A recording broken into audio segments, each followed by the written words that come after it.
You have to make some noise to get कि लोगों को पता चले कि आप मार्केट में हैं. Definitely it requires a lot of out of the bathroom thinking. These medium are going to go hand in hand as much as they जहाँ तक ये जा सकेंगे. And eventually future belongs to digital only. Hi, my name is Rahil Bhatt. Welcome to Unboxing Success. Today we'll be talking to Adil Hassan, who has been part of the advertising industry for the past 20 years. We talked about how to be a lifelong learner.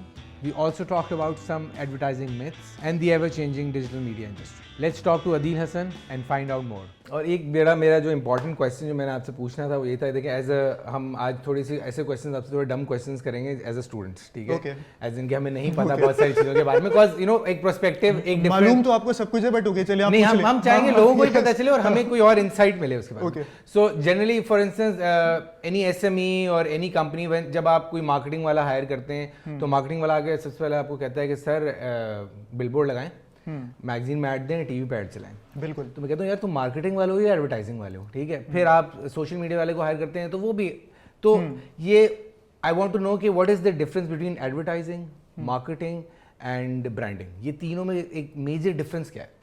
Okay, see marketing is the overall जो bigger term है, जो bigger universe है, that is marketing. अब marketing के वैसे जो है वो 4 P's कहलाते हैं कि there are 4 P's of marketing जो हिस्टोरिकली आई वुड से कि चलते चले आ रहे हैं. Product, price, place and promotion. अब उसमें और भी कई P's ऐड हो गए हैं, packaging, procurement, people, promise, potential. वो डिफरेंट मार्केटिंग एनालिस्ट हैं, वो अपने हिसाब से उसमें P's ऐड करते जा रहे हैं. आखिरी गिनती तक कोई 11, 12, 13 पाकिस्तान भी आ जाएगा वेल ओके, वो भी उसमें हो चुके थे. सो जो एडवर्टाइजिंग वाला जो पार्ट है ये प्रमोशन वाले P को रिप्रेजेंट करता है. सही है. अब जैसे आपने कहा कि उसमें सोशल मीडिया है, वो फिर फर्दर उसके अंदर एक उसकी सब डिविजन हो जाती है कि एडवर्टाइजिंग के अंदर कम्युनिकेशन, कम्युनिकेशन के अंदर media, so on and so fourth. Branding is something जो अच्छा ये जो है ये this is a very pertinent question because बाज़ लोग कहते हैं कि हाँ वो मैं रोड से जा रहा था तो वो रोड पे उसकी मार्केटिंग हो रही थी. कोई कहता है कि हाँ मैं रोड से गुजरा था तो मैंने उसकी वो देखी, एडवर्टाइजिंग देखी. कोई कहता है मैंने उसकी PR देखी. लेकिन ये सब टर्म्स ऑब्वियसली अलग हैं. ब्रांडिंग इज समथिंग मोर, जैसे आपने पेप्सी के साथ है, I am going to take names जो बड़े ब्रांड्स हैं, कोक हो गया, पेप्सी हो गया, कि जहाँ पे एक ब्रांड के साथ आपकी इतनी एसोसिएशन हो जाए कि लोग कहते हैं ना कि this apple. In the case of celebrities के शाहरुख खान फॉर एग्जांपल, या इवन जैसे अभी आपने रैबर की एग्जांपल दी, so Fawad Khan arguably he is the biggest star we have when it comes to showbiz at the moment.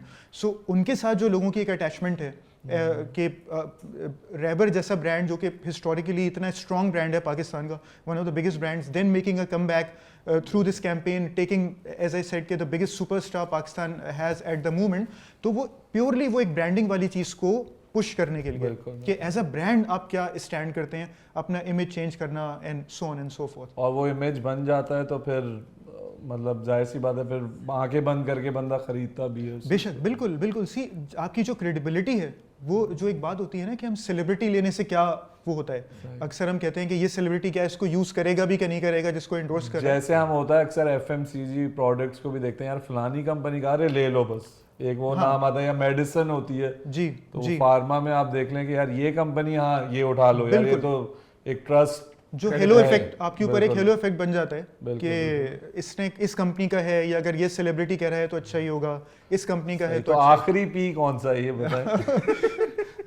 ये मैंने कुछ आपको बताए हैं इसके P देखें, और भी P वो वाला P तो नहीं आखिरी नहीं वो वाला P एक ये P है और एक और P वो P भी है. पहले P फिर P. नहीं मुझे अच्छा, मेरा क्वेश्चन ये इसलिए भी था कि स्पेशली देखें अब बड़े जैसे आपने नाम लिए पेप्सी को, जायंट्स, इनके लिए तो एडवर्टाइजिंग या मल्टीपल तरीके की मार्केटिंग शायद इतना फर्क नहीं पड़ता. They have the money for it, they have the muscle for it. बिल्कुल. But when it comes to SMEs, जैसे मैंने कहा कि स्मॉल बिजनेसेस हैं या स्टार्टअप्स हैं, नए बिजनेसेस हैं, उनके लिए क्या इंपॉर्टेंट है इसमें से? Times are changing rapidly. अब कंज्यूमर या आपका जो कस्टमर है उसके पास अब ऑप्शंस हैं और अवेयरनेस बढ़ती जा रही है, which is a very positive thing in my opinion, कि you have to be constantly on the front foot. जिन ब्रांड्स की हमने बात की, और स्पेशली वो ब्रांड्स जो कि सर्विस सेक्टर में है, they can not afford to be lazy, they can not afford to be led back. तो बड़े ब्रांड्स को भी अपनी पोजीशन मेंटेन करने के लिए जिंदा आपको रहना है उन्होंने, जिंदा रहना है। बिल्कुल। और इन the case of new companies, SMEs, startups, आपका जो काम है, अब आप कितनी भी एडवर्टाइज कर लें, अगर आपके वर्ड ऑफ माउथ अगर आपका या अगर आपके काम से आपकी क्रेडिबिलिटी नहीं बन रही, तो दैट इज कुछ ऑल भी नहीं पॉइंटलेस। होगा। इवेंचुअली एक टाइम ऐसा आएगा कि आप सिर्फ एडवर्टाइज कर रहे होंगे and that money will be going down the Waste, drain. बिल्कुल। जैसे आपने शुरू में वो जो बहुत अच्छा वो पॉइंट जैसे आपने स्टार्ट लिया है कि सोशल मीडिया वाला कहता है कि सोशल मीडिया पे तो जरूर चलना चाहिए, मार्केटिंग वाला कहता है कि बजट्स दे दें, ये आप कर लेंगे, हो सकता है कंज्यूमर अट्रैक्ट भी हो जाए, एक दफ़ा आपका प्रोडक्ट यूज़ कर ले, एक दफ़ा आपकी सर्विस के लिए रजिस्टर कर ले, आपकी सर्विस यूटिलाइज कर ले। इफ़ यू डिड, अगर आपका डिलीवर जो आपने करना था अपने पोटेंशियल पे या जो आपने प्रॉमिस किया था, they will never, they are not going to come back. और इसमें आई गेस जो since we are talking about Pakistani brands, one example could be Burns Road पे जो ब्रांड्स मौजूद हैं। आपने जैसे आपने कहा कि उनके कोई ब्रांड मैनुअल शायद ना बने हुए हों, बिल्कुल। यू नो, और जैसे आपने कहा कि वो जो क्वालिटी वाली चीज़ तो वो जनरेशन से चलती चली आ रही है। सही बात। तो बास फैमिलीज में, और उसमें वहाँ पे जाना, वहाँ पे खाना खाना या जो भी, it's a part of the family customs and all, कि हम यहीं पर ही जाते थे। पीपल हैव फॉन्ड मेमोरीज, और उनके यहाँ शायद आपको ऐसी कोई नेक्स्ट 10 ईयर्स की, आज से 30 साल पहले उन्होंने अगले 10 साल की स्ट्रैटेजी ना बनाई हो या कोई ऐसी कंज्यूमर रिसर्च ना कराई हो, but they have been there and standing tall. अच्छा, एक चीज़ बताएं मुझे कि जितने भी स्टार्टअप्स वगैरह होते हैं उनको अक्सर दफ़ा ये प्रॉब्लम आता है कि उनको ये समझ नहीं आता कि यार हम अभी तो अर्न करना शुरू कर रहे हैं या अभी स्टार्टअप है, 1 साल हो गया है, तो मार्केट कैसे करें, या हमारे पास बजट ही नहीं है, किस तरीके से उसको यूटिलाइज करें, वो लोग कैसे कर सकते हैं? हर स्टार्टअप का अपना मंत्रा होता है कि आपको आप किस यूनिवर्स में ऑपरेट कर रहे हैं, आपका स्टार्टअप किस नौयत का है। बाज़ जगह पे ऐसा होता है कि the person who has launched a certain startup is the face, वो ब्रांड जो है वो शख्स है, वो जो पर्सनैलिटी है। तो वहाँ पे शायद वो जो पर्सनल ब्रांडिंग होती है वो ज़्यादा मैटर करे। यू नो, जैसे हम बात कर रहे थे कि ये फेस वैल्यू से, फेस वैल्यू से बहुत ज़्यादा वो हो, उसमें फिर ऑब्वियसली आपको डिलीवर भी करना होता है। जैसे मैंने पहले कहा कि आपकी हिस्ट्री है, ठीक है, आपकी एक आपका सीवी है, एक आपका प्रोफाइल है, बहुत अच्छा, लेकिन अगर आप अपना स्टार्टअप शुरू कर रहे हैं तो वहाँ पे आके आप किस तरह डिलीवर कर रहे हैं। एंड देन डिफरेंट आपको उस पर्टिकुलर यूनिवर्स में, उस पर्टिकुलर जो आपकी फ्रेटर्निटी है उसमें आपको you have to go about. You know, एक एग्जाम्पल है वो है कि इस तरह के my teacher in the advertising course she gave it, और मुझे आज तक वो याद है कि a fish lays 1,000 eggs and nobody gets to know about it, and a duck lays few eggs and she goes quack quack quack, right? So you have to make some noise to get you know, कि लोगों को पता चले कि आप market में हैं। अब फ्रैंकली अगर आपका काम भी अच्छा है, जैसे मैंने कहा कि ये आजकल इतना ज़्यादा चैलेंजेस हैं, इतना कि जैसे मैंने कहा कि आपको you have to be on the front foot, and how can you be on the front foot? By fighting on or at least by remaining alert on all fronts. You have to pick your battles कि अगर आप एक startup शुरू कर रहे हैं कि आपका चैलेंज कहाँ पे आ रहा है, आपकी स्ट्रेंथ्स क्या हैं, आपके कंपटीशन की कौन सी वीकनेसेस हैं जिनको आप एक्सप्लॉइट कर सकते हैं, और सबसे बड़ी बात ये है कि आपका जो एंड यूज़र है, जो आपका टारगेट ऑडियंस है, उसकी कौन सी नीड को आप फुलफिल कर रहे हैं। अगर आपने ये चीज़ क्रैक कर ली कि वो कौन सी नीड है जो आपसे अच्छा कोई फुलफिल नहीं कर सकता, the job is very much done. अच्छा, ब्रांडिंग की जब हम बात करते हैं कि फॉर एग्जाम्पल जब हम बात की स्टार्टअप या एक नया बिजनेस हो रहा है, तो क्या परसेंटेज एलोकेट करनी चाहिए लोगों को मार्केटिंग के? बिकॉज बहुत सारे लोग कहते हैं यार पहले धंधा बना लें फिर मार्केटिंग करेंगे, but there is another way कि पहले मार्केटिंग कर लें फिर धंधा बना लें, ये भी है। तो यू नो कि ताकि व्हेन दे कम आउट उनके पास वो, और इसके साथ साथ कि क्या शुरू से उनको इस चीज़ पे फोकस करना चाहिए या फिर एक सर्टेन टाइम का वेट करना चाहिए कि वो एक जगह बना लें अपनी या एक प्रॉफिटेबिलिटी में आ जाएं, तब वो इन्वेस्ट करना शुरू करें उसके ऊपर, या कोई परसेंटेज प्रॉफिट में से रखें कि यार मुझे ये मार्केटिंग पे ही बजट है मेरा, ठीक है? तो ये क्या होना चाहिए इस चीज़ के अंदर? सी ये एंटायरली मैं फिर वही कहूँगा कि इसमें कोई फिक्स फॉर्मूला नहीं है। और जैसे राहिल आप पूछ रहे थे कि एक परसेंटेज एलोकेट करना शायद मुश्किल हो, एक आई don't know if it's relevant example, but वो मेरे माइंड में रह गई बहुत साल पहले जब ये एल्बम्स आती थी। सो आई रिमेंबर शहजाद रॉय का एक इंटरव्यू आ रहा था, और उस वक्त समबडी द वीजे आज शहजाद रॉय के आपने अभी एल्बम लॉन्च की है, तो आप इसकी वो जो वीडियोस वाला था ना कि गाने की वीडियोस आ रही होती थी, it was a big thing, the days of Indus music and Aag and the music and all. So उन्होंने पूछा कि आप इसकी वीडियोस कब आएंगी, तो ही सेड कि मैंने अभी एल्बम लॉन्च की है, मैं जिसके लिए अब हम ऑर्गेनिक का वर्ड यूज करते हैं आजकल, ऑर्गेनिक रीच, ऑर्गेनिक। तो ही सेड कि मैं अभी सिर्फ ये देख रहा हूँ कि अपने ओन पे मेरी एल्बम कितनी बिकती है, सही है। और जब एक टाइम आएगा then I will start making videos, you know. So यहाँ पर इसका कोई फिक्स्ड, मेरी नज़र में कोई फॉर्मूला नहीं है। बास केसेस में अगर आपको लगता है you should go all guns blazing at the time of launch only, कि यार मैं आ गया हूँ, सही है, ये मेरा स्टार्टअप है। अगर डिपेंडिंग अपॉन कि आप किस कैटेगरी में ऑपरेट कर रहे हैं, कि आपने कहा कि यार कंपटीशन बहुत ज़्यादा है, यहाँ मुझे कुछ पहले से नॉइस क्रिएट करने की ज़रूरत है, तो आप फिर उसी तरह जाएं, पहले से नॉइस क्रिएट करते हुए जाएं। बाज़ जगह पे आप सॉफ्ट लॉन्च करके आप देखें कि यार मैंने किया है अपने सोशल सर्कल में, फ्रेंड्स एंड फैमिली में, या मैंने एक लिमिटेड लॉन्च करके देखा है, जिसके लिए वो बाज़ दफ़ा टेस्ट मार्केटिंग की भी टर्म यूज़ होती है, और मैं देखता हूँ कि फीडबैक कैसा आ रहा है, और उसके बाद मैं फिर थोड़ा फाइन ट्यून करूँगा अपनी स्ट्रैटेजी को। I will start cutting the corners from there. अभी मेरी स्ट्रैटेजी ये है, but frankly speaking you have to be prepared. मैं हमेशा एक जो मैंने from a marketing and from an advertising end, you have to be extremely prepared.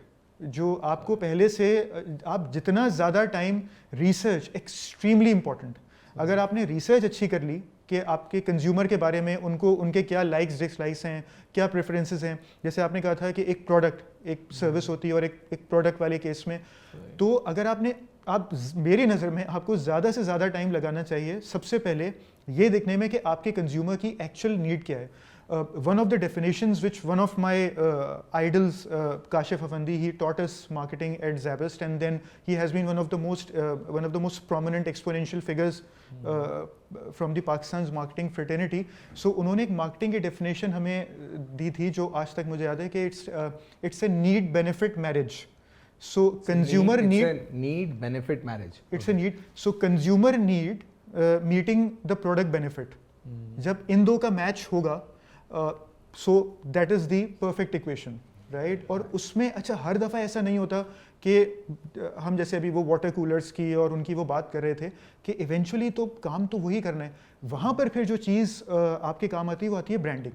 जो राहील आपने जो शुरू में पूछा था कि आपको होता है ना कि ये ब्रांड मैं यूज़ कर रहा हूँ, यू नो। अब सेल फोन्स तो बेसिकली सेल फोन्स हैं, लेकिन कौन से सेल फोन, इमोशनल कनेक्ट या वो ब्रांड लॉयल्टी क्रिएट करना। एब्सोल्युटली। तो वहाँ वो जो गेम होता है फिर वो ब्रांडिंग का होता है। अच्छा, एक कॉन्सेप्ट और बना हुआ है कि सब बोलते हैं यार एक फॉर्मूला चल रहा है जी, ठीक है ना, कि अब आपने जैसे आपकी पिच है, 4 पिच हैं अगर फर्ज करें मंथली, तो उसमें से 2 पिच ऐसी होंगी जो पुराना आइडिया ही आके बैठ जाएगा उसके ऊपर, ठीक है। तो इतनी एफर्ट नहीं लगती। आपको भी पता होता है जो एजेंसी वाला काम कर रहा होता है, वो बोलता है यार वो फलाना याद है, वहाँ से वही चीज़ें उठा के रखो, थोड़ा सा उसको ट्वीक कर दो और ये पिच कर देते हैं, बस ये समझ आ जाएगा उनको, क्लाइंट को।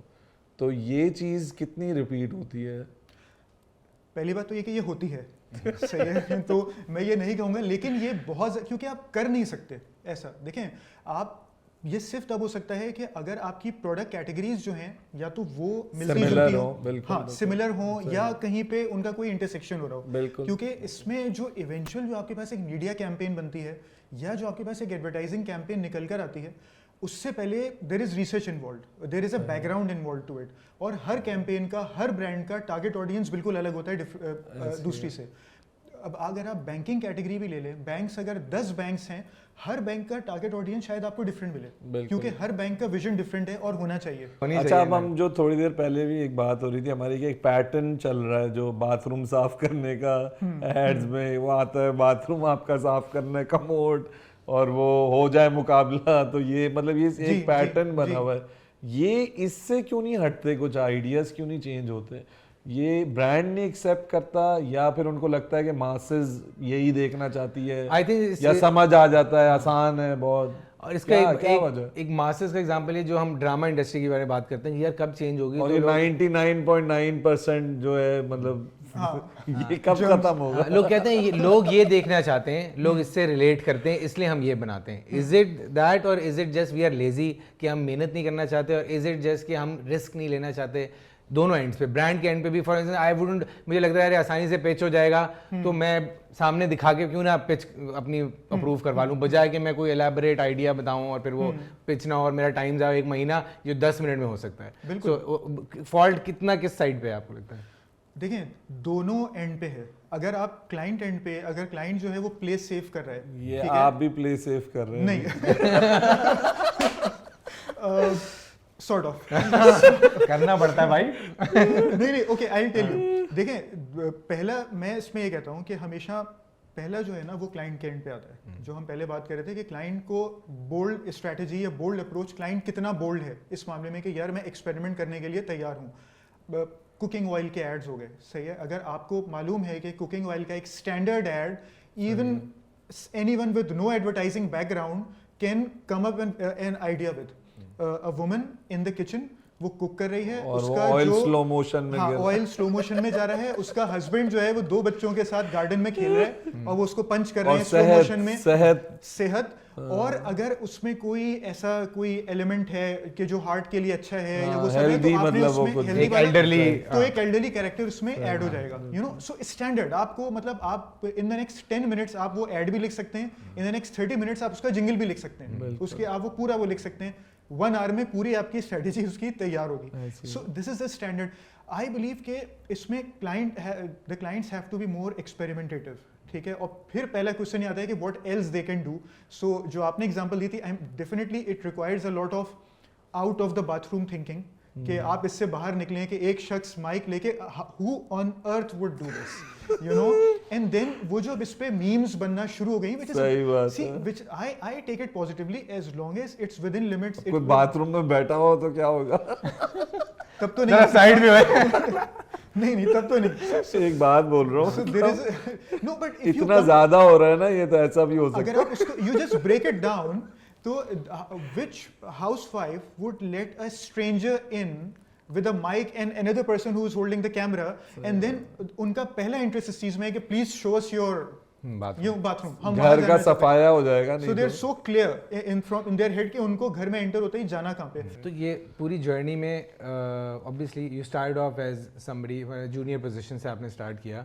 What did you do right, जो आपका जो आर्क है ये ऊपर गया and then now you are general manager which is a you know big position to have in a company. तो आपको क्या लगता है कि एडवर्टाइजिंग के अलावा और क्या सीखते रहे आप साथ, and you are also teaching students, तो आप उनको क्या ऐसा सिखा रहे हैं कि यार ठीक है आपका एक कोर जॉब तो होता ही है, बट उसके अलावा what else do you need to learn when throughout your career to you know grow and to reach the top? क्या वो फिलॉसफी है आपकी?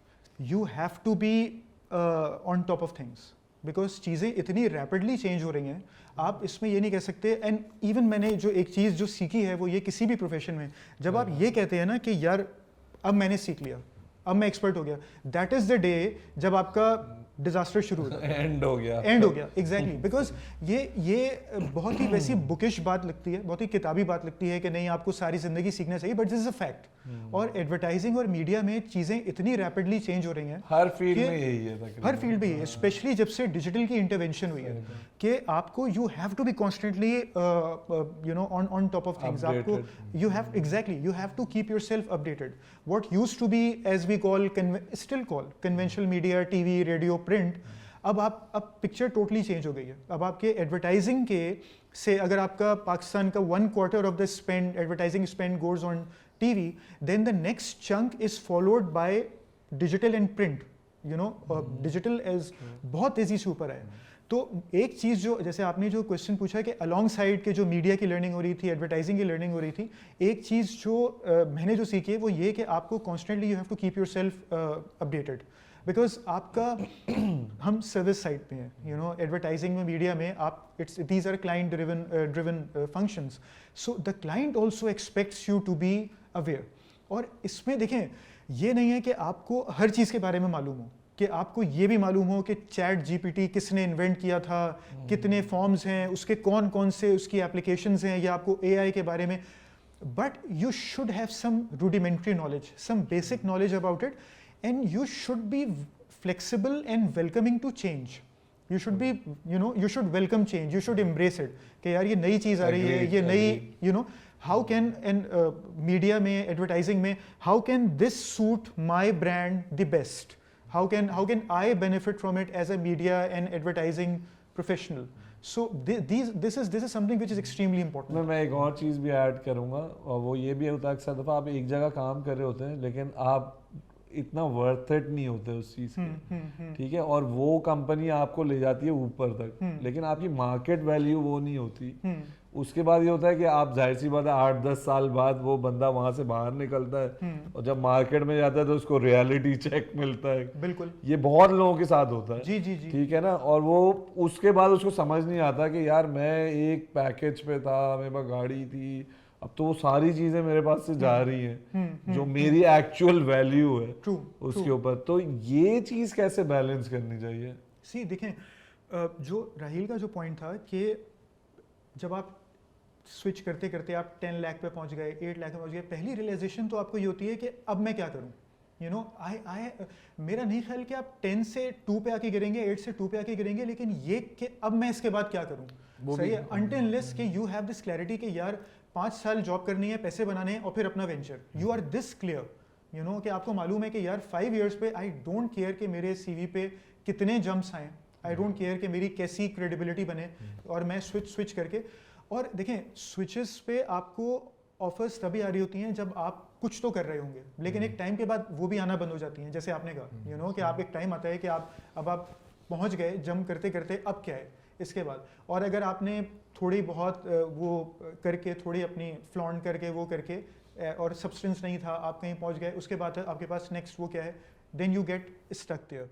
इसका एक और रीज़न ये भी होता है कि जैसे हमने कहा ना 15 साल हम कहीं अगर या 20 साल कोई बंदा काम करता है ना, तो वो लेगेसी एम्प्लॉय बन जाता है। तो अब वो 4-5 साल 8 साल के बाद वो लेगेसी एम्प्लॉय होता है, तो वो उसकी जो चला हुआ कारतूस, हाँ, मगर उसकी सैलरी बढ़नी जरूरी होती है ईयरली। नहीं एग्जैक्टली, देखिए वो चला हुआ कारतूस, यू आर एब्सोल्युटली राइट, वो तब होता है अगर वो अपने आप को रिडंडेंट कर दे। बाज लोग होते हैं ना कि वो लिटरली एजेंसीज में वो स्टॉक वो बन जाते हैं कि ये स्टॉक फीचर है यहाँ का। दोज आर दोज हु जिन्होंने जो अपने आप को अपग्रेड नहीं करते, और obviously the owners take the reward them more in terms of loyalty कि this guy has been sticking around then his actual contribution.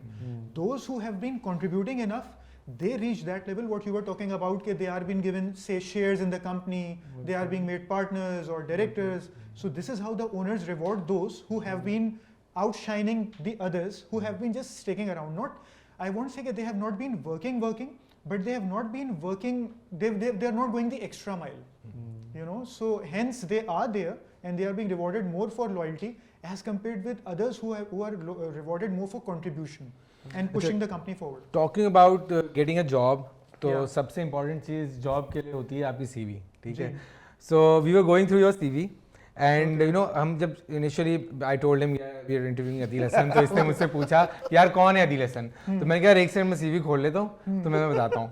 So CV starts like this, तो कॉन्टैक्ट नंबर, लिंक्डइन है वो, फिर top skills थे, तो मैंने कहा यार वो मल्टीटास्कर हैं, अटेंशन टू डिटेल करते हैं, एडवर्टाइजिंग है, एडवर्टाइजमेंट। तो किसने क्या पूछा यार करते क्या है, मैंने कहा बता रहा हूँ, मैंने कहा language English Urdu Hindi, Spanish Hindi Urdu English. इसने कहा क्या, फिर से मैंने कहते तुमने 2 बार पढ़ा, मैंने कहा नहीं 2 बार नहीं पढ़ाई, सीवी में लिखा हुआ है कि English Hindi Urdu Spanish Hindi Urdu English. फिर ठीक है, स्पेनिश मैंने सिर्फ तब लिखा था जब मैंने नार्कोस फिनिश किया था। अच्छा तो उसके अलावा ओके, लिमिटेड वर्किंग लिखा हुआ उसमें। तो फिर हमने लिमिटेड वर्किंग, हाँ फिर सर्टिफिकेशन पे फिर इसने पूछा कि क्या पूछा तुमने सवाल कि यार क्या कर रहा है भाई बंदा, मतलब फिर बताया था भाई media communication pro, digital devotee, event management, teaching training, practitioner, public speaker, fitness enthusiast. कौन आदमी है, क्या क्या कर रहा है, सोता नहीं है क्या ये? अब मुझे लग रहा है मैं AIB के साथ बैठा हुआ नहीं बट ये सीवी इस वक्त 13 पेज की सीवी है, ठीक है। एंड मतलब आप बुक छाप profile print out, my CV is just 3 pages. Yeah. Okay, no, but my point is कि obviously when you go through it, you understand कि यार आपकी expertise है क्या, what all, if I am looking for somebody or if I am looking for somebody to partner with or to hire or to communicate with, तो मुझे पता होना चाहिए कि अब for instance even I think my LinkedIn profile is not appropriate to, मैंने लिख दिया मैं ये काम किए हैं, मैंने ये projects किए हैं, but it's very important जैसे आपने none of your business but tell us about के you know when like you said कि आपने initially learn किया कि यार कुछ लोगों ने ये लिखा हुआ है जो उनको आता ही नहीं है और कुछ लोगों ने जिनको आता है वो लिखना नहीं चाह रहे, वो बड़े subdued या बड़े मोहतात है कि नहीं यार I don't want to flaunt, I don't want to over you know लोगों को show over commit मैं भी हूँ जो लिखा हुआ है जो आता नहीं है। अगर आपने कुछ वाकई किया हो, फॉर इंस्टेंस इलान मस्क अगर किसी को आके बोलेगा ना यार उल्टा लटकता हूँ मैं रोज 2 घंटे, बड़ा फायदा होता है मुझे, तो मैं बगैर सोचे समझे लटकूंगा उल्टा, ठीक है, but somebody who hasn't done anything, उसका कोर जॉब ही मोटिवेशनल स्पीकिंग है, तो देन यू नो वो एक्सपीरियंस नजर नहीं आता, वो किताबी बातें नजर आती हैं आपको, नजर आता है कि 2 चीज़ कनेक्ट करके मतलब एनालॉजीज बहुत सारी हैं, उसने ये कहा इसने ये कहा, अपना एक्सपीरियंस जहाँ कम होता है मुझे लगता है कई दफ़ा वो इतना इम्पैक्ट नहीं आपको करता when you really have experience. अब आपको 10 15 20 साल का एक्सपीरियंस हो किसी चीज़ का, तो when you talk about like you said you talk about your mentors, the things that you learn from them, things that you experience, तो आई थिंक वो ज़्यादा आपको हिट करती है, वो चाहे मोटिवेशनल के नाम पे हो, चाहे वो जैसे आपका एजुकेशन के नाम पे हो या ट्रेनिंग के नाम पे हो। हमारे एशियन रीजन में ज़्यादातर यही है कि ऐसे ही लोग हैं जैसे राहिल बोल रहे हैं, लेकिन बाहर जो है वो बहुत सारे लोग हैं जो बड़े बड़े बिजनेसमैन हैं जिन्होंने एक्सपीरियंस करने के बाद वो बने कुछ आकर, आपको पता है जैसे बहुत सारे लोग हैं इस तरह के, तो उन्होंने फिर बुक्स भी लिखी, तो उनकी बात सुनने में ना थोड़ा सा एक्चुअली देखिए वेटेज लगता है कि यार हाँ इनकी बात, क्योंकि ये कर चुके हैं सारी चीज़ें, ये कंपनी भी बना चुका है, ये हर चीज़ कर चुका है, एक्सपीरियंस कर चुका है, अपने पर्सनल एक्सपीरियंसेस भी बता रहे होते हैं वो वहाँ पे। सी इसमें देखें मैं ये एक बात कहूँगा कि जो राहिल का जो पॉइंट था, आप in my opinion you should describe things. अगर आप एक रिसोर्स पर्सन हैं, as a trainer, as a speaker, motivational whatever, I'm not at all, God forbid, bashing any motivational speaker, this discipline. I have learned a lot from it as well.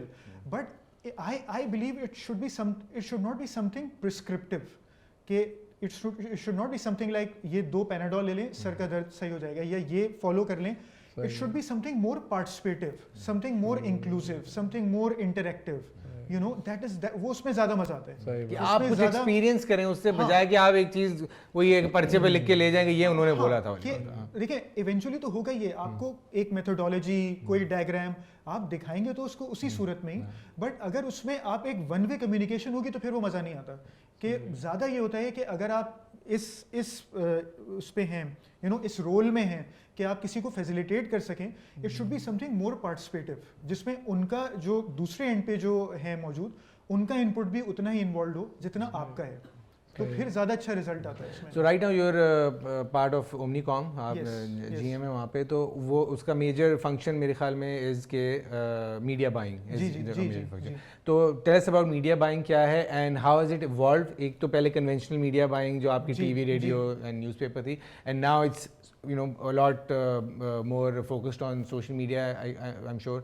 तो उसको किस तरह से how is it evolved and what is it exactly, किस तरह से ये काम होता है? ओके देखें, मीडिया जो, अगर मैं बहुत ही इसको सिंपल करके वो बताऊं कि जो media as media managers, media planners, media strategists, हमारे पास the client trust us with their money, as I mentioned earlier also, कि we have the client investment. हमारे पास, हमें मालूम होता है कि हम इस ब्रांड के लिए, हमारे पास ये बजट है, हमें अब क्लाइंट को सजेस्ट करना है कि आप कौन से मीडियम पे जाएं, कि टू स्टार्ट ऑफ के से आप, हम कहें कि आप टीवी के लिए नहीं, प्रिंट के लिए नहीं, आपकी कैंपेन सिनेमा स्पेसिफिक है फॉर एग्जांपल, या आपको एक्टिवेशन करनी चाहिए, हम मॉल्स में जाके एक्टिवेशन करते हैं, सो ये हमारा काम होता है कि हम सबसे पहले तो प्लेटफॉर्म आपने आइडेंटिफाई किया, मीडियम आइडेंटिफाई किया, अब मीडियम के अंदर आप क्या कर सकते हैं, if it's television, so television पे क्या हो सकता है, अगर प्रेजेंस बताइए, प्रेजेंस के आपका कहाँ पे आपका टारगेट ऑडियंस मौजूद है। से अभी हम जब बात कर रहे हैं, आजकल क्रिकेट सीजन का पीक अप शुरू हो रहा है, Asia Cup, then you have the ICC World Cup coming and all. आपको इसमें हर ब्रांड चाहेगा कि वो जाए, लेकिन क्या आपके ब्रांड को वहाँ होना चाहिए जस्ट बिकॉज के हर ब्रांड वहाँ जा रहा है? नो।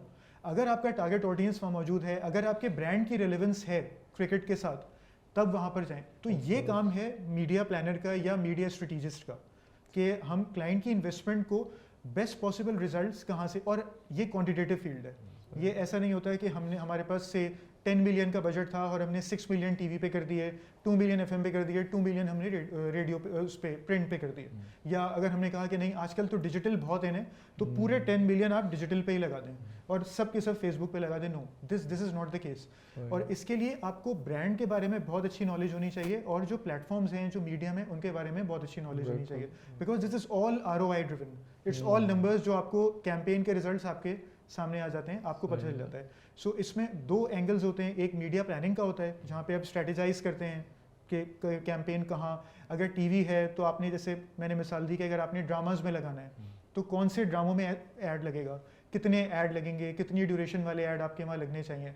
और फिर एक होता है मीडिया बाइंग, जो आपने टर्म अभी यूज़ की थी। मीडिया बाइंग में फिर ये होता है कि हम टीवी चैनल्स के साथ, मिसाल के तौर पे, या अखबार के साथ, या डिजिटल जो आपके वेंडर्स हैं, प्लेसमेंट, हम उनसे वो इन्वेंट्री की परचेज होती है, हम उनसे वो बाय करते हैं। अच्छा, ये बहुत सारी कैंपेन्स ऐसी भी होती हैं जो बस आंखें बंद करके चल रही होती हैं। जी, ये भी होता है मोस्टली कि एक कैंपेन बनती है और वो हर, चाहे वो बच्चे का कोई प्रोग्राम आ रहा हो, बच्चों का हो, बड़ों का हो, मैच हो, वो हर जगह चलेगी, हर चैनल पे चलती है। जी जी। तो वो क्या मतलब क्या होता है? बजट ज़्यादा होता है उसमें, पैसे ज़्यादा होते हैं, या क्या क्या वजह होती है? लेकिन उसमें बजट ज़्यादा होता है फ्रैंकली। हर कोई तो ये अफोर्ड नहीं कर सकता। और मैंने पास्ट में हमने ऐसी कैंपेन्स की हैं। अनदर कैंपेन जिसका मैं I am proud I was a part of it was Jong की कैंपेन थी, सब कह दो। बिल्कुल, जब सब कह दो के बड़ी टैगलाइन के famous, साथ, जी बहुत बिल्कुल। famous। So I was a part of the brand partnership at that time, the agency, the brand partnership. तो हमने वो कैंपेन की थी और वो सब कह दो डे सेलिब्रेट होता था, वो सब होता था। तो उस वक्त बहुत हैवी प्रेजेंस थी। और ये वही वाला टाइम है जिसका मैं पहले जिक्र कर रहा था कि जब टेल्को जो हैं वो बहुत एक्टिव होते थे। टेल्को जो आपके 4-5 जो प्लेयर्स हैं, पूरी एडवर्टाइजिंग इंडस्ट्री को और कंपटीशन भी था इनका, कंपटीशन बहुत स्टिफ था ज़्यादा था। कि एक दिन एक कैंपेन आ रही है 70 पैसा पर मिनट, अगले दिन दूसरे की आ जाएगी 65 पैसा अच्छा, पर मिनट, यू नो। एक और सवाल है इससे कि आप ये बताएं सबसे ज्यादा पैसा किस कैंपेन पे लगा होगा और कितना लगा होगा अंदाजा? कितना, मैं रीजंस ऑफ कॉन्फिडेंशियलिटी चले नहीं कर एक सकता, लेकिन अप्रॉक्स बता देंगे कितना मैक्सिमम चला जाता है। देखें मैं आपको कैंपेन बता सकता हूँ कि जो हिस्ट्री चले आप कैंपेन ना बताएं, भले पैसे बताएं। नहीं, कैंपेन अलग बताएं, पैसे अलग पूछेंगे आपसे। मैं कैंपेन बताऊँ, वो यही थी जोंग की सब कह दो, जो उस वक्त हम कहते थे कि पाकिस्तान की हिस्ट्री की सबसे बड़ी कैंपेन है। वी वर देयर और on almost all TV channels, all FM channels. और हमने एक्चुअली उसका बैकग्राउंड ये था कि जो जोंग की पाकिस्तान में एनिवर्सरी जब आती थी तो उसको उन्होंने स्टिपुलेट किया था कि हम इसको हर साल सेलिब्रेट करेंगे और इसको कहेंगे सब कह दो day. It will be a day just as you have in your calendar different days, gazetted holidays and all. तो वो हम उसको शायद, if I am not wrong, 2 से 3 साल तक तो हमने किया था। फिर उसी टाइम पे आई थिंक 2011 की ये बात है कि जब क्रिकेट वर्ल्ड कप आया था तो हमने सब कह दो डे को, फिर हमने, if I am not wrong it was cricket world cup, हमने उसको क्रिकेट के साथ रेजोनेट किया था, जिसमें हम सेमीफाइनल हार गए थे इंडिया के साथ मोहाली में। तो फिर वो था कि सब कह दो डे पाकिस्तान, सब कह दो पाकिस्तान क्रिकेट टीम से। उसकी ये भी प्रिपरेशन हुई थी, मुझे याद है कि हारेगा तो ये मैसेज होगा और वो तो होता जीतेगा है, तो जी जी। वो तो देखें, वो एडवर्टाइजिंग में वो तो पहले से ऐड बने हुए होते हैं। बिल्कुल सही है कि अगर scenarios, even social media post, जैसे आपको अभी एशिया कप है, अगर पाकिस्तान इंडिया का मैच है, या जैसे वर्ल्ड कप में पाकिस्तान इंडिया का मैच है, अगर इंशाल्लाह हम आगे प्रोग्रेस करते जाते हैं तो वो पहले से ऑब्वियसली आपको पोस्ट बना के रखनी पड़ती तो है। वो कैंपेन सबसे बड़ी थी यानी वो at that time, yes, it was at that time, it was a biggest. Talk about social media, I think my last question is very important, इसलिए कि सोशल मीडिया का दौर है and everybody is on social media. उसकी consumption इतनी है कि मतलब इवन गांव में भी हमारे पास इंटरनेट की क्योंकि फैसिलिटीज़ बहुत अच्छी हैं, बेहतर है आई थिंक बाकी और फैसिलिटीज़ से। बिजली शायद ना आ रही हो, इंटरनेट चल रहा है लोगों का मोबाइल के थ्रू। तो कितना ओवरटेक कर लिया है एंड नाउ जो रेलेवेंस है इस तरह मीडिया बाइंग हाउसेस की या जो मार्केटिंग एजेंसीज हैं, ठीक है बड़े ब्रांड्स के लिए तो हैं, बट नाउ बड़े brands are also shifting towards the social media side. तो और अब क्योंकि जिस जनरली भी आप इस बात, यार फेसबुक तो हमें पता, हम खुद कर लेंगे, ठीक है। इसी तरह जितना AI आ गया है उसमें भी लग रहा है कि बहुत सारी चीज़ें ऑटोमेटिक हो रही हैं, ऑटोमेटेड आपकी सॉफ्टवेयर हैं जो कि एडवर्टीजमेंट भी आपके चला रहे हैं, वो एनालिसिस भी दे रहे हैं आपको, नंबर्स भी दे रहे हैं, ROIs भी सब कुछ ही बता रहे हैं। तो डू यू थिंक कि ये सोशल मीडिया का जो ये बूम है, ये इज इट अ बबल और is it gonna stay and then ये पुराने कन्वेंशनल तरीके ऑब्सोलीट हो जाएंगे? Do you feel that way, या डू यू थिंक कि ये दोनों साथ ही ग्रो करेंगे? See bubble, no, definitely not a bubble. It ये अभी है, और जैसे आपने कहा कि AI वगैरह ये डिफरेंट फॉर्म्स लेगा, digital as a whole, digital का जो यूनिवर्स है वो डिफरेंट फॉर्म्स लेगा, लेकिन ये जाने वाला तो नहीं है, ठीक है। दूसरी जो बात थी वो रही कन्वर्जेंस, अभी उसकी जो हम एज अ मीडिया प्लानर, जो मैं भी आपसे बात कर रहा था कि हमारे पास क्लाइंट की इन्वेस्टमेंट होती है। पहले हम कहते थे कि यार, जो आप बात करते थे हिस्ट्री की पहले, कि एक टीवी चैनल था PTV, फिर वो साथ में PTV वर्ल्ड, PTV वो सब होने लगे थे, फिर सैटेलाइट चैनल्स आना शुरू हुए, फिर उसके अंदर म्यूजिक चैनल्स अलग, कुकिंग चैनल्स अलग, वो सारे रीजनल चैनल्स अलग। फिर पहले ये चैलेंज होता था कि यार चैनल जैपिंग। अब चैनल जैपिंग के अलावा एक और चैलेंज ये आ गया है कि टीवी पे वो बैठा हुआ जो आपका व्यूअर है वो बैठ के वही चैनल देख रहा है, लेकिन हो सकता है वो उसको उस वक्त म्यूट करके वो अपने सेलफोन पे चला जाए, ठीक है। अगर कोई house wife, for example, not journalising, अगर कोई हाउस वाइफ अपना ड्रामा मिस कर देती है 8 to 9, 8 to 10 वाला, वो उसी रात या next day she can, whenever she has time, she can always catch up on YouTube. Absolutely. तो ये जो कन्वर्जेंस वाली चीज़ है, for now these medium are going to go hand in hand as much as they, जहाँ तक ये जा सकेंगे, and eventually future belongs to digital. तो रेट गिरा है कुछ टीवी का? किसका? नहीं। I think एक बल्कि मुझे याद है कि we not as such, नहीं, we were both part of a, पर ये आपने बात बिल्कुल सही बोली है, और ये मैंने ऑब्जर्व भी की है कि जब अब ऐड आता है ना, हर कोई मोबाइल यूज करता है जी। जब मैच में भी हो या कोई और आप ड्रामा देख रहे हो, तो जैसे ही ऐड आते हैं तो लोग म्यूट करके अब मोबाइल देखना शुरू कर देते हैं। बिल्कुल। अब देखिए, और अक्सर दफा ये होता है कि वो उससे हट जाते हैं, टीवी से बिल्कुल ही हट जाते हैं, वहाँ बिजी रह कुछ ऐसी इंटरेस्टिंग चीज मिल जाती है उनको कि वो वापस नहीं जाते टीवी पे। यार इवन आप ये देखिए ना कि जो मैच के स्टैट्स वगैरह आपके पास सारे होते हैं, at times, I don't know, I have done this, कि I have preferred to watch the same match which is coming on TV on my phone और on my tab, you know, कि मुझे वो ज़्यादा, मैं टीवी से ज़्यादा अगर वो ऐसा मैच है जिसको मैं फॉलो कर सकता हूँ, मैं इतना ज़्यादा उसको नहीं देख रहा, तो I am okay with it. अगर मुझे ट्रैवल भी करना है तो सही है कि अगर मैं, if I am not driving and all, तो मैं कह सकता हूँ कि ठीक है, चलो मैं गाड़ी में बैठ के मैच फॉलो कर लूँगा। पहले ही होता था कि नहीं, मैच के ये 10 ओवर हो जाएं या 20 ओवर हो जाएं। अब आपके पास, अगर if you are in an urgent situation, you have to move somewhere, and if you are not driving, you will not lose out on anything. And also the fact कि पहले मैच की जो वो लाइव मैच जो अभी भी TV पे आ रहा होता है, अब आपके पास ऑनलाइन स्ट्रीमिंग हो रही है, यू नो, आप you can watch it on different apps, you just have to download the app and you can follow the match there. अब आप एक ऐसा सिस्टम बनाएं ताकि जो वो ड्रामा देख रहा हो, जो भी टाइम देख रहा हो टीवी पे, जैसे ये फोन उठाए ना, वही ऐड चल जाए उसके ऊपर, वही ऐड चल जाए। ओके, मुश्किल है बट देखते हैं। ऐसे ही बोल रहे। अच्छा, लास्टली मैं जानना चाहूँगा कि आप नेक्स्ट वेंचर क्या है, what are you planning to do next? कोई ऐसी चीज़ है, कोई ऐसा मीडियम है that you want to explore more, जो अभी तक आप करते रहे, उसके अलावा आपका स्टार्टअप के बारे में, उसका क्या फ्यूचर आप सोच रहे हैं? Anything that you want to talk about? अच्छा, वो उसमें जैसे उसमें लिखा हुआ था कि जो उनका पॉइंट था कि क्या क्या करता है, तो इसमें मैं, I want to do gardening and I want to become a chef. Okay. No, I'm just kidding. No, but We can believe it because हो सकता है। मैंने तो उम्मीद बना ली थी खाना कब खिला रहे हो। नहीं, एकदम आपने चेंज कर दिया है। See, for now, I'll prefer to go with the flow. Frankly speaking, abhi considering obviously the economic situations and everything, so I'll go with the flow. It's been quite recent that I'm with the company that I've just joined and I'm a part of at the moment.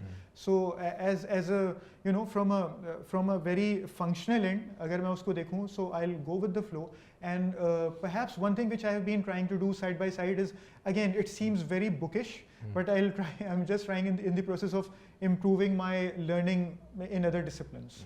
This is because, frankly, this is something which as a person comes naturally to me, कि you know, courses करते रहना या कोई भी इस तरह का जो भी, this is something which keeps me energized, which keeps me moving, which frankly speaking, which जो मुझे लगता है कि जिस relevance, आप relevant रहते हैं, हाँ, अपने आप को सेल्फ इम्प्रूवमेंट तो हर वक्त it's like an investment basically, Of course, अपने absolutely. ऊपर इन्वेस्ट करने वाली बात है, Absolutely. That's the best thing.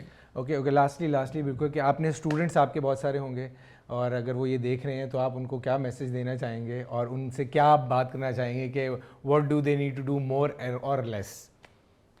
Class में टाइम पे आए। मैं यही सोचा था, डिसिप्लिन।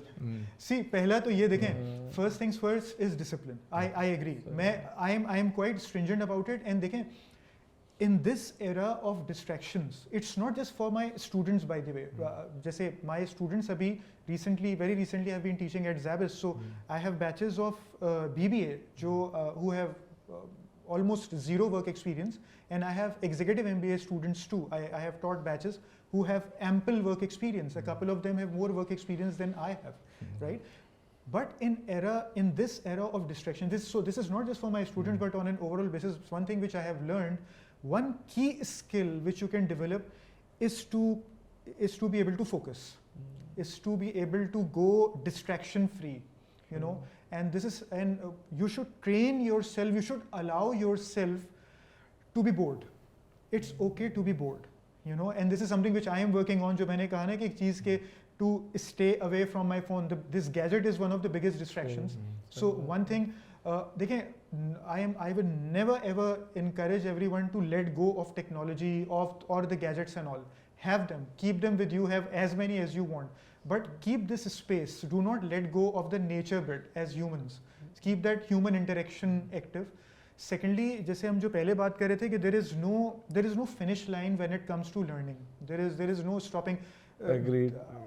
लर्निंग पे, इम्प्रूवमेंट पे, ग्रोथ पे, इन पे फुल स्टॉप सिर्फ तब लगेगा जब आप लगाएंगे, सही बात है। वरना कोई नहीं रोक सकता आपको। और आजकल जो हमारे उस वक्त when I was studying, so believe me, computers were invented then. वो इतनी पुरानी बात नहीं है, computers were there, internet was there, but we had to rely on library and there were limited resources. Now you have everything. You cannot complain. मतलब आप घर से पाकिस्तान में बैठ के you can have online बाहर की यूनिवर्सिटीज के कोर्सेज आप कर सकते हैं. So you know keep the learning curve. ये वो वाली बात है ना कि और हम लोगों को तो ये एडवांटेज है क्योंकि हमने एक शिफ्ट देखा है टेक्नोलॉजी का. तो हम हमेशा अपडेटेड रह सकते हैं अगर हम चाहें तो. हमारे जैसे अब फादर मदर वगैरह उन्होंने वो चीज़ नहीं देखी थी. और वो उनकी एज में भी लोग मतलब अपने आप को चेंज कर रहे थे जो करना चाहते थे. बिल्कुल बिल्कुल. जो नहीं करना चाहता वो नहीं करेगा. वो नहीं करना चाहता. एब्सोल्युटली. तो जो करना चाहता है जो कोशिश करेगा वो आज के मतलब 16 साल का बच्चा हो या वो 56 हो या 60 हो वो इक्वली हो जाएगा. एग्जैक्टली. क्योंकि नॉलेज तो अब knowledge is free now. Of course. Do you feel कि आप जब आप पढ़ा रहे होते हैं ऑब्वियसली या जब आप सिखा रहे होते हैं उनको कि डू यू फील कि वो 2-4 बच्चे ऐसे होते हैं जिनको लगता है कि यार ये इनको क्या पता, हमें पता है ना, हम इस you know like we are the generation who knows everything. ये तो पुराने ज़माने में. ऐसा फील होता है आपको कभी?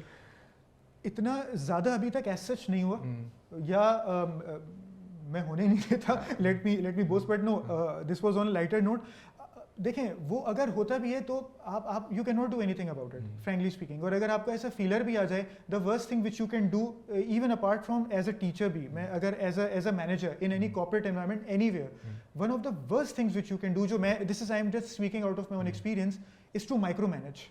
You know, obviously if there is, for example, if there is a student who is 21-22 और उनके अंदर वो exuberance है या know it all वाला attitude है, let it be, it's fine, it's okay, it's their age to think this way. जैसे हमारे एक टीचर थे तो उनके हमेशा बाल बिखरे हुए होते थे. तो सर बाल बिखरे हुए आपके बोलते थे बेटा जिस दिन शादी होगी ना उस दिन मैं पूछूंगा तुमसे कि बाल कैसे, मतलब वो यही सोचते थे कि अभी बच्चे हो ना, अभी जब होंगी आगे चीजें तो समझ आएगी. My sympathies with that teacher, with that person. Oh my God. और तुम जैसे बदतमीज स्टूडेंट जो थे नहीं बदतमीजी शरारतें करते थे. तो देखिए वो ऐसा होता है. देखें ऐसा होता है. बट ऑब्वियसली मेरे साथ आई डोंट थिंक ऐसा कभी हुआ है. बट इवन अगर कभी ऐसा फीलर भी आता है कि आपको कि यू नो कोई अगर ऐसा क्वेश्चन थ्रो कर रहा है कि लेट, so that is why my teaching methodology has been very participative, frankly speaking. This because the courses which I have taught are such So I have taught advertising, I have taught experiential marketing, I have taught event management, I have taught media. So I have taught marketing management, contemporary marketing. The courses are as such कि जिसमें one way communication अगर आप करेंगे कि अगर आपने सिर्फ slide show on कर दी और आप 3 घंटे you will just stand and deliver, तो जैसे मैं पहले बात कर रहा था कि अगर आप विजिटिंग फैकल्टी हैं, अगर आप एडजंक्ट फैकल्टी हैं, अगर आप पैशनेट नहीं है ना तो आप पढ़ाएं नहीं. सही बात है. आप तभी पढ़ाएं कि, और स्पेशली मार्केटिंग वाले courses and all, if you are passionate तो उसमें it's always participative, it's always descriptive, it's always two way communication. तो उसी में I have learn, and again this may sound, I am repeating, this may sound very bookish, but I have learn a lot from my students as well. ये तो confirm बात है. सो क्योंकि आप जब टीच कर रहे होते हो तो आप खुद भी रीड कर रहे होते हो उन चीजों को और देख रहे बिल्कुल होते हो. यार, मतलब तो आपकी बेसिक्स और स्ट्रांग होनी शुरू हो जाती यार है. भूल गए थे कॉन्सेप्ट, वो तो उस बिल्कुल वक्त ऐसी पढ़े है, थे, बिल्कुल ऐसी है. रट्टा लगा के या जो भी करके उस और वक्त अक्सर पढ़े दफा थे. ऐसे क्वेश्चंस भी बिल्ड होते हैं उससे कि आप खुद सोचने पे वो हो और आई जाते हो थिंक कि जब आप एरा चेंज हो रहा होता है, चीज़ें जब आप 8-10 साल बाद कोई चीज़ पढ़ते हैं तो अब उस सिनेरियो के हिसाब से आप उसका पॉइंट ऑफ व्यू चेंज हो जाता है आपका कि अच्छा ये अब इस तरह अप्लाई हो सकता है, एक अब ये इस भी तरह होता है. और एक जिस तरह एक बेसिक्स, बिल्कुल एक कोई नया बंदा जिस तरह वो सवाल करता है ना, वो एक डिफरेंट सवाल होता है बिल्कुल. जी, वो जी. आप सोच ही नहीं रहे होते हो. तो बिल्कुल. वो जब क्वेश्चन Aspect, करता different है aspect तो आपको एकदम रियलाइज होता है कि ये भी तो है इसका आंसर. अच्छा ये तो भूल चुके थे हमें, And they can- हम they can इतनी check it practice there and में थे then. कि हमें याद ही नहीं है. आपने कोई चीज़ वो उसी वक्त, मैंने एक जो आप बात कर रहे थे, मैंने एक जो बहुत बड़ा चेंज देखा जब मैंने लास्ट पढ़ाया था 2016 में. उस वक्त मैंने ज़ैबिस्ट में और KSBL, Karachi School of Business Leadership, so these 2 universities I was teaching again as a visiting faculty. उसके बाद there came a gap as I move to Myanmar, और वो सब फिर वो कोविड हो गया वो सारा, so there was a gap in teaching. So I resumed teaching as a visiting faculty from last year. So one major change which I saw in these 6 years only, मेरी क्लास का mid term exam था and I reach there. सुबह मैं पहुंचा हूँ mid term से पहले, and I saw I think 80 to 90% of the students वो जो एग्जाम से पहले जल्दी जल्दी पढ़ रहे होते हैं, they were sitting with their phones. सही. So because and then everyone, पहले नहीं था, पहले होता था कि वो फोटो कॉपी होगी, बुक वो सब होगा. नाउ अब वो होता था कि आप PDF भेज दें, यू नो, बुक की PDF चली जाएगी. So this was one major change. So as I said earlier, you have to accept this. अगर से जो यंगर लॉट आ रहा है, if they have more access to knowledge, if they have more access to technology and they can come up with examples, you should appreciate it and you know you should involve them in the process. It should not be, you should not take them as the other party. You should involve them as a process, and this is how it becomes more fun. It becomes more two-way learning for both parties. It's the same thing with the client also. Very much, very much. Agency, अगर client agency को अपने साथ team में नहीं रखेगा तो फिर कोई काम नहीं हो सकता. हाँ, लेकिन डिफरेंस ये कि वहाँ पे, जैसे यहाँ पे स्टूडेंट्स की मजबूरी है कि टीचर, मैं जब टीच करता हूँ तो मैं पहली क्लास में सबसे शुरू में ये बता देता हूँ, वो जो बेसिक सवाल होते हैं ना स्टूडेंट्स के जहन में कि टीचर ठंडा है या गर्म है, या टीचर जो है वो रट्टा लगवाएगा, या टीचर फेवरेटिज्म करेगा, तो मैं पहले ही क्लियर कर देता हूँ कि यार अगर आप उनको जानते हैं, आप किस मोहल्ले में रहते हैं, आपका ब्लड ग्रुप क्या है, ये सब मेरे साथ नहीं चलता. यू नो, अब आप ऑब्वियसली विद एक्सपीरियंस आपको पता चल जाता है कि कौन कहाँ पे एप्पल पॉलिशिंग कर रहा है. तो so with in my case it's very friendly, it's very interactive and all, but I keep all of this on one side. इससे काम नहीं होगा. चलें अदील, बहुत शुक्रिया आपके आने का. ठीक है, बहुत मज़ा आया. I think we got to learn lot. और ये कि इसको हम जब दोबारा देखेंगे तो और सीखेंगे मेरे ख्याल में, कि हमें भी पता चलेगा, बिकॉज अभी हम बहुत सारी बातें हमने की which were really interesting. And I think from teaching to your advertising career और the antidotes that you told us कि यार किस तरह से चीज़ें आप देखते थे, या किस तरह से मार्केट को चीज़ें देखनी चाहिए. I think those were really really interesting and helpful. And for anybody who is watching, उनके लिए भी I am sure this will be like a short master class of how to do things when you are part of an advertising agency और you have a career, you want to have a career like this. तो thank you very much for coming in. बहुत शुक्रिया आपका. Thanks for having me here. Thank you. And I hope you had fun. And और अगर नहीं भी है तो थोड़ा सा तो झूठ बोलना ही पड़ता है. इतना तो एडवर्टाइजिंग में सीख लिया होगा. Best time of my life. Thank you so much. Thank you so much. Thank you. All right, ji. Okay, thank you so much.